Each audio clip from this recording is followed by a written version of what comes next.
Good morning, everybody. It is August 2nd, 2025, and this was a video I was definitely not planning on making. You may have seen my prior video on when is the Fed going to cut rates, and I gave my opinion on that. At that time, the jobs report for the August jobs report had not come out yet. Now, I regularly track the new unemployment claims and continuing claims. Those numbers had been slightly improving, nothing major, but they were trending in the right direction. Again, nothing big, but I was certainly expecting at least a okay kind of jobs report.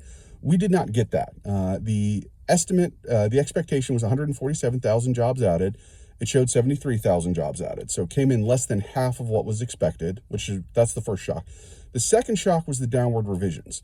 Now, downward revisions have been common for basically the last 2 years. They generally have been overestimating the number of jobs. They're using what's called a birth-death cycle based on business formation and stuff like that.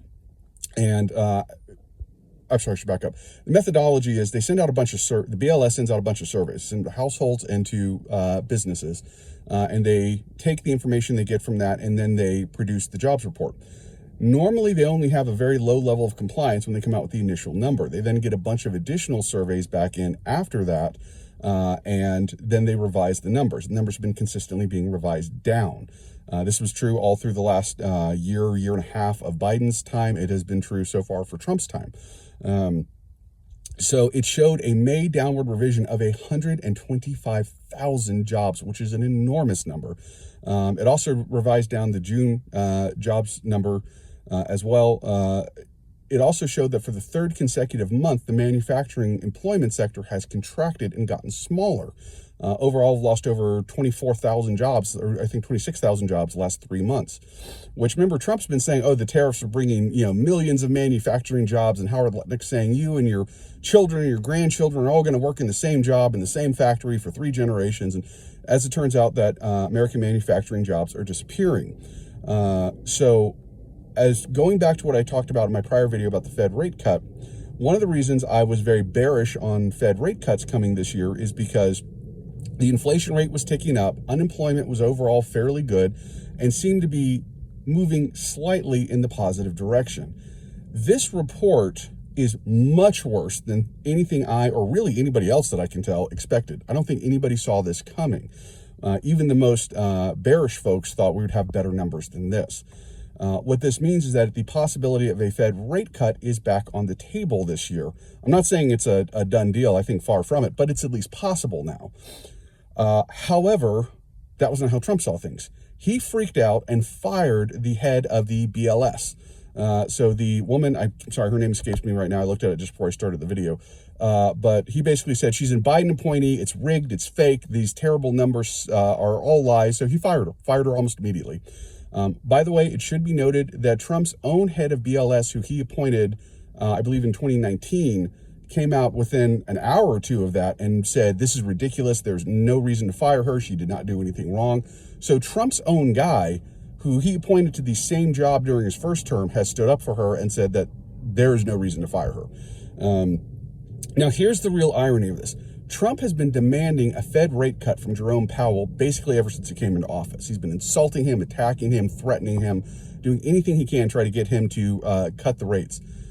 The reason that the Fed has not wanted to cut the rates is that inflation has ticked up, which they thought it would, and the unemployment rate has held steady, which they were not sure about, but so far it has. So what Trump actually needed to get the rate cut that he wanted was this bad jobs report. Because at the last presser, Jerome Powell made it clear that the Fed had become more concerned about the unemployment rate than it was about the inflation rate. So basically from Powell's perspective, he's saying inflation is warming up, but it's still not that bad. But I am worried about unemployment, and he would want to get ahead of a deteriorating job market through a preemptive rate cut. This is exactly the report that you need to do that. If you are Jerome Powell and you are looking at this report, you're thinking, okay, maybe a rate cut does need to happen in September or November or something like that. Maybe we needed to cut rates a little sooner rather than later to get ahead of this before this spirals out of control. So Trump got the report he wanted to get the rate cut that he wanted. but he did not get the report he wanted to maintain his fiction that his tariffs are some brilliant economic policy and America is having a golden age. And boom, remember all those tweets he did about the golden age and the boom, and you're going to be so rich and stuff like that. That is not what this report showed. So basically, Trump's own policy desires are at odds with each other. They are competing with each other. And so he got a report that helped one and hurt the other. And because it did not help both, he fired the lady who wrote the report. He has claimed they are rigged. He has provided no evidence and no countervailing data, nothing from any reliable source. He didn't say, well, look at ADP or something like that. He just fired her. So a couple of takeaways. One, you're beginning to see the incoherence of Trump's policies come back to really bite him. He wants rate cuts. He needs a bad jobs report, but he can't have a bad jobs report. This is a catch-22. Doesn't matter which way it goes. Either way, he's screwed. The other thing you're seeing is how Trump is completely unmoored from any restraint or control or thoughtfulness. He didn't wait a week to think about it.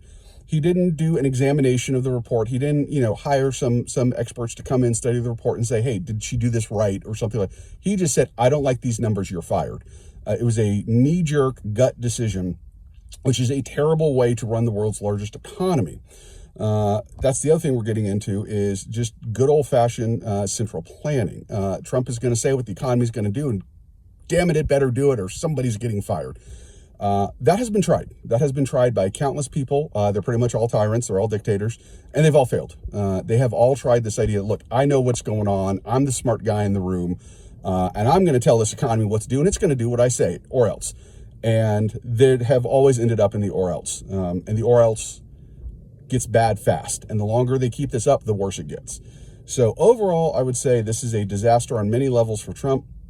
It is a disaster for us and in the United States because policy planners, everything from businesses, small businesses, big businesses, city governments, county governments, state governments, the national government, nonprofits, you name it, colleges and universities, they all have to make important decisions, and they need data to do that. They need the best information they can so that they have at least a chance at making a good decision.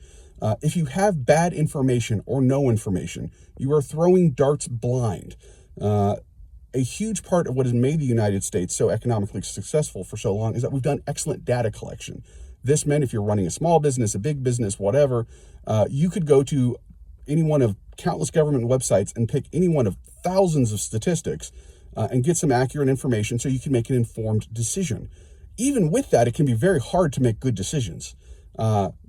You take away good, reliable data, and it becomes impossible. And what Trump has made clear is he does not want good, reliable data. He wants data that says he's doing an amazing job and everything's just wonderful.